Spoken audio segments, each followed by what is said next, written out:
OG Anunoby is willing to take a pay cut with the New York Knicks since the trade has just happened, and we have to talk about it. So what's up, guys? Welcome back to Knicks Digest. I hope you didn't think we were done with the OG Anunoby videos, because we are just getting started. Let's jump right into it as we always do. It's Chris here, and we're going to get right into this.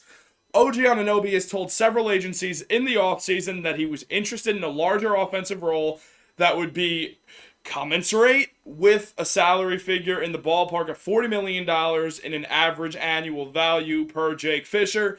However, Anunoby did leave those potential agents with the impression that he would be willing to accept a smaller figure if he were to have landed in New York. Well, guess where OG Anunoby landed? The New York Knicks. He's here. He got traded to the New York Knicks along with Precious Achiuwa and Malachi Flynn in exchange for RJ Barrett, Emmanuel Quickley, and the New York Knicks second round pick via the Detroit Pistons. Obviously, it's a polarizing trade. We have a lot to go through, and I will be responding to as many comments as possible. However, right now, we are going to talk about this extension. Essentially, if you are the New York Knicks, one of the reasons that you made this trade is because RJ gets $30 million.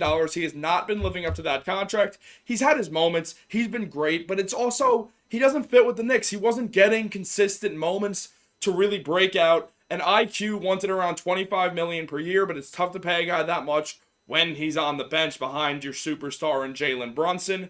So the Knicks flipped them and took one of the best on-ball defenders in the NBA and a guy who fits perfectly, not to mention a CAA client, in OG Anunoby. And here we are. So let's just take a look here. Right after the trade happened, Bobby Marks talked about how OG Anunoby is eligible to sign a 4-year, $116.9 million contract extension with the Knicks on Saturday, per ESPN's Bobby Marks. If he fails to do so, he'd only be able to sign a 2-year, $40 million extension for the subsequent 6 months. He would then again become eligible for the $116.9 million deal on June 30th when free agency begins for restricted or for guys who can re-sign with their team before free agency officially begins on July 1st. Now it seems like OG is willing to take less. How much less? That's the question. Because if he were to sign a 4-year, $100 million deal, that's $25 million per year. Quick maths.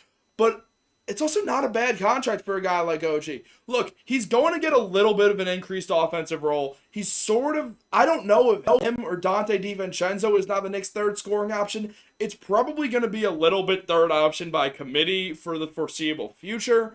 But the Knicks have an isolation offense in Jalen Brunson and Julius Randle, who have both been playing out of their minds. Both of them should be all-stars. They should both make the all-NBA teams. Depending on which team, I'm not sure. Brunson should be higher. But we are in a situation now where OG gets to be the Knicks' third scoring option. He gets to get a ton of spot-up threes.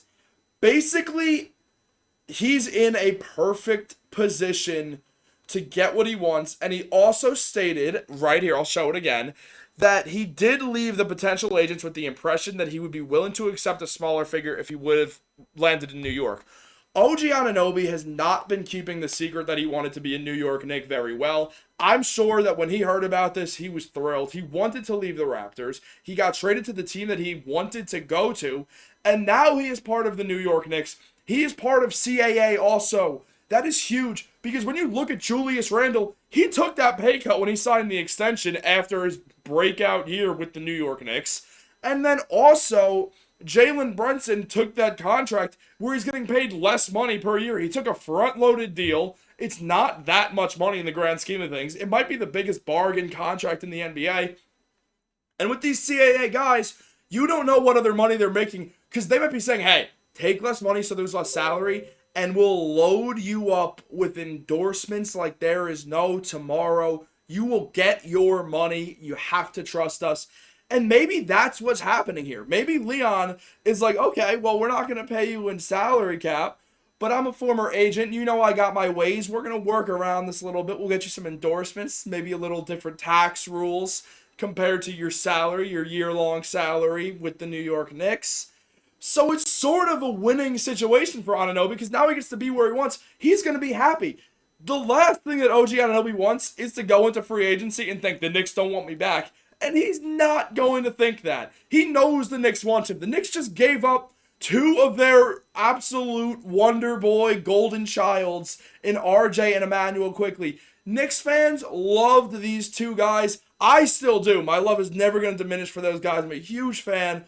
But now he knows how badly the New York Knicks desired his services. He's here. He is ready to hoop. And he's ready to do it on a price that is not that insane. He might get paid less money than Emmanuel Quickly does by the Toronto Raptors. That would be nuts. And I know IQ is great, but OG being a starter in this league, it would be so surprising to see a guy who just became a starter today, because he's obviously going to start on the Raptors, unless Darko Rajakovic is insane. And OG still might get paid less. And he's definitely going to be getting paid less than RJ, that means, because that extension, he's not taking that max of 116.9 mil, which means he'd probably take something in the ballpark of 100, while RJ's making $30 million per year on that 4 years, $120 million deal. The Knicks are about to get a bargain for what they initially were not going to get for Anunoby. Anunoby was asking for nearly $40 million from the Toronto Raptors. Why? Because he did not want to be on the Toronto Raptors. Now he's where he wants to be. He is in the greatest city on the planet, and he is going to get endorsements like crazy. He knows he's part of this big three now. He knows it's him, Brunson, and Randall. He understands what's going on. He's about to become way more famous than he's ever been before. He is going to be in the spotlight in a way that he has never seen. OG Anunoby's biggest thing for his career is that shot that LeBron hit over him in Game 3 of the 2018 Eastern Conference semifinals. Now, he is going to get a chance to play in the New York Knicks spotlight when the defense is fully focused on Jalen Brunson and Julius Randle. Teams are not sure the role he's going to play. He's going to get to shoot tons of threes. He's going to get to show more off the dribble game than he's ever been able to show before, because he's in an ISO offense that is not going to be focused around him, meaning he'll get some opportunities when teams are completely trying to cut off Brunson and Randle. OG's in a great situation, and because of that, he's willing to take a pay cut. That is exactly what you want to see. That is what a good franchise does. Leon is doing this correctly. He's gotten some crap for being sort of all in the family of CAA.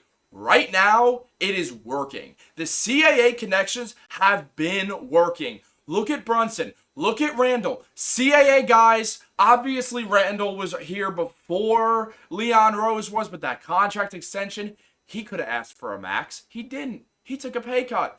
And with that, some of that money from that pay cut went to Jalen Brunson, who came in and changed up New York Knicks basketball forever.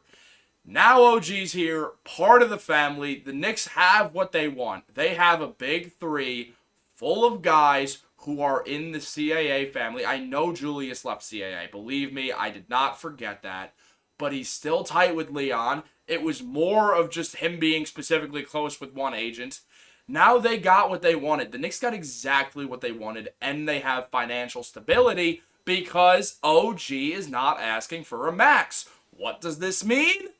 We are going to talk about in future videos, so you should stay tuned for that. I'll give you a hint. We are talking about OG a lot, but we are going to go back to the same guy that we talk about all the time. His name rhymes with Donovan Mitchell. I was about to say a curse word accidentally. But I'll just leave you guys with this real quick. Emmanuel Quickly was asking for anywhere between 20 to 25 million, really on the $25 million side, and that's for 4 years. And the Knicks didn't want to go that high, but he's not a guy you want to see in restricted free agency. And then if you look here, according to Michael Scotto, the Knicks offered him around $18 million per year in extension talks. Also, that had zero incentives. Quickly wanted closer to $25 million, and just one more for good luck. Here is RJ Barrett's contract. That will be less, or that will be more money than whatever contract the Knicks sign OG Anunoby to. I understand why we're all upset, and yeah, name value for name value, the Knicks lost this trade, but I think this is good for the Knicks. And I say that sadly because Quickly and RJ were my two favorite Knicks. But Leon, I approve of this one. Guys, let me know what you think below. Is this good for the Knicks, that financial stability? It opens up money for the Knicks to go for a second star. We're going to come out with another video very soon talking about how Ian Begley thinks that the Knicks are not done yet. What else is coming our way, boys? Let's go. Knicks to the moon. Knicks Digest to the moon. Have a great day. Leave a comment below. Like this video. Subscribe to the channel. And go New York Knicks.